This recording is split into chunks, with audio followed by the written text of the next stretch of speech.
सोलापुरात वंचित आघाडीला तगडा झटका।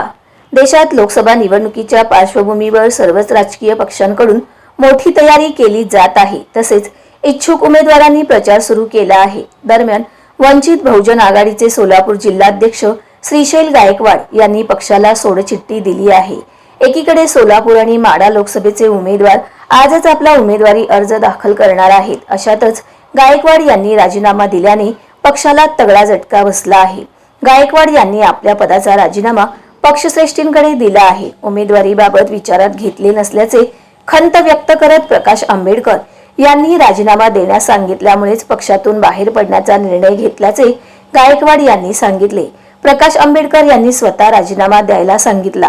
मी आंबेडकर चळवळीतला कार्यकर्ता आहे। पक्षादेश स्वीकारून मी राजीनामा दिला। काही लोक आंबेडकरी चळवळ संपवायचे प्रयत्न करत आहेत। यापुढे मी आंबेडकर चळवळीचेच काम करणार आहे, असे गायकवाड यांनी स्पष्ट केले आहे।